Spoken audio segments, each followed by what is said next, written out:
Number 1 নিজের ইচ্ছে, number 2 নিজের কষ্ট। জোর করে কারো আপন হওয়া যায় না, হয়তো কিছুটা সময় আপন সেজে থাকা যায়। কাউকে বিরক্ত করার চেয়ে নিজের মতো চুপ থাকাটা ভালো। বেকার ছেলেটাও একদিন চাকরি পাবে, শুধু পাবে না চাকরির জন্য হারিয়ে যাওয়া প্রিয় মানুষটাকে।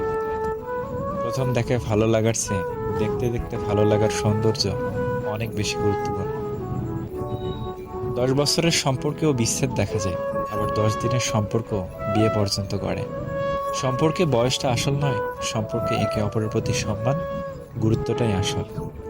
নিজেকে ভালোবাসো, শুরু থেকে শেষ অবধি তুমি শুধু তোমার পাশে থাকবে, বাকি সবাই আসবে যাবে, তোমার শ্বাস প্রশ্বাসের মতো।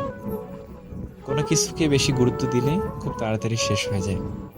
তর্কের চেয়ে নীরবতা ভালো, প্রতিশোধ নেওয়ার চেয়ে রাস্তা বদলে ফেলা ভালো, আর স্বার্থপর মানুষের পাশে চলার চেয়ে একা চলা অনেক ভালো। স্বার্থপর মানুষের কাছে সম্পর্কের কোনো দাম নেই। যে আঘাত মানুষকে পাথর বানায়, সেই পাথর সহজে ক্ষয় হয় না। মানুষ প্রতিদিন তার মতো মানুষকে মৃত্যুবরণ করতে দেখে, কিন্তু তারপরেও সে নিজের মৃত্যুর কথা ভুলে যায়। শিক্ষক আগে শিক্ষা দেবে, তারপর পরীক্ষা নেবে, কিন্তু সময়ই একমাত্র আগে পরীক্ষা নেবে, তারপরে শিক্ষা দেবে। চাকরি আর টাকা দেখে মেয়ে বিয়ে দিবেন না, আগে ভাববেন ছেলেটা মানুষ কিনা। কারণ ভাত কাপড়ের জন্য মেয়ে মরে না, মরে অমানুষের অত্যাচারের জন্য। বেঁধে রেখে লাভ নেই, উঠতে দিয়ে দেখো, দিনের শেষে ফেরে যদি তখন আঁকড়ে রেখো। একটি সুখ মানুষকে সারা জীবন হাসায় না, কিন্তু একটি দুঃখ মানুষকে সারা জীবন কাটায়। তাই নিজের সুখের জন্য অন্য কাউকে দুঃখ দিও না। নিজে ঠিক থাকলেই হলো, কে কি বললো তা কান না দিয়ে নিজের মতো করে কাজ করে যাবে। একটা কালো মেয়ে আর একটা পকেট খালি ছেলে জানে বাস্তবতা কতটা কঠিন। যদি কেউ তোমাকে মূল্যায়ন না করে, তবে তার কাছ থেকে নিজেকে আড়াল করে নেওয়া ভালো। ভেবো না তুমি মূল্যহীন, আসলে তোমাকে মূল্যায়ন করার ক্ষমতা তার নেই। আপনি যদি একটি বানরের সামনে একটি $100 নোট এবং একটি কলা ফেলে দেন, তাহলে বানরটি কলাটিকে বেছে নেবে, কারণ বানর জানে না যে ডলার দিয়ে আরো অনেক বেশি কলা কেনা যায়।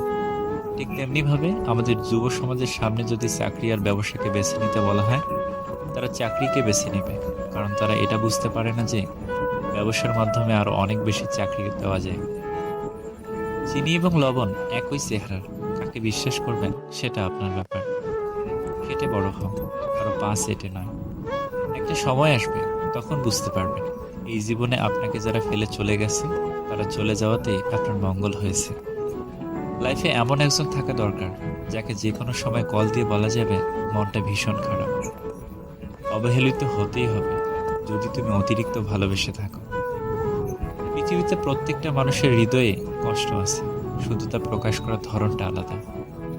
বাস্তবতা হলো, নতুন মানুষ পেলে পুরনো মানুষদের কদর কমে যায়। সুন্দর বলে কিছু হয় না, তুমি যাকে যত বেশি ভালোবাসবে তাকে তত বেশি সুন্দর মনে হবে। এত রাগ আর জেদ থাকলে সবাই ছেড়ে চলে যাবে, জানিস তো? এই রাগ আর জেদের পিছনের মানুষটাকে যে চিনতে পারবে, সে কখনো ছেড়ে চলে যাবে না। লাইফ পার্টনার মানে শুধু সংসার করার সঙ্গী নয়, লাইফ পার্টনার মানে সে আমার সব কিছু, আমার জীবনের অংশ। একজন পুরুষের বুকেই নারীর নিরাপদ স্থান, যদি সে সুপুরুষ হয়। সারাক্ষণ পাশে থাকাটা ভালোবাসা নয়, সারাদিনের কাজের ফাঁকে প্রিয় মানুষটাকে মনে করাটা ভালোবাসা। কিছু গল্পের কোনো ইতি থাকে না, মাঝপথেই তার সমাপ্ত হয়। ভাগ্যের কাছে নয়, হেরে গেছি বারবার বিশ্বাসের কাছে। যারা তোমার পিছনে দাঁড়াবে তাদেরকে রক্ষা করো, যারা তোমার পাশে দাঁড়াবে তাদেরকে সম্মান করো, আর যারা তোমার বিপক্ষে দাঁড়াবে তাদেরকে পরাজিত করো। সত্যিকারের বন্ধু তো সেই যে তোমার অতীতকে গ্রহণ করে, বর্তমানকে সমর্থন করে, ভবিষ্যৎকে উৎসাহিত করে। তুমি যদি সেরা হতে চাও, তাহলে তোমাকে সেই কাজগুলোই করতে হবে যা অন্যরা সহজে করতে চায় না। হেরে গিয়ে যে আবার চেষ্টা করার সাহস দেখাতে পারে, সেই প্রকৃত জয়ী। একজন বাবার সব থেকে মূল্যবান ও আদরের সম্পদ হচ্ছে তার মেয়ে, আর একজন মেয়ের কাছেও তার প্রিয় মানুষদের লিস্টে সবার আগে থাকে তার বাবা। বাবার মেয়ের মাঝে বোঝাপড়া বন্ধনটা এমনই হয়। একজন মেয়ের কাছে খুব স্পেশাল মুহূর্ত সেটাই, যখন তার বাবা তাকে মা বলে ডাক দেন। কষ্ট কিংবা আঘাতে মানুষ বদলায় না, যেমনটা আগের মতো ছিল ঠিক তেমনই থাকে, শুধু বাস্তবতাকে মেনে নিতে পরিস্থিতির সাথে নিজেকে মানিয়ে নেয় মাত্র। মানব চরিত্রের একটা মজার দিক হচ্ছে মানুষ সত্যর চেয়ে মিথ্যাকে সহজে গ্রহণ করে। কিছু কিছু সুখবর নিজের মধ্যে গোপন রাখতে শিখুন, কারণ সবাই আপনার উন্নতিতে খুশি হবে না। টাকা থাকলে সমাজে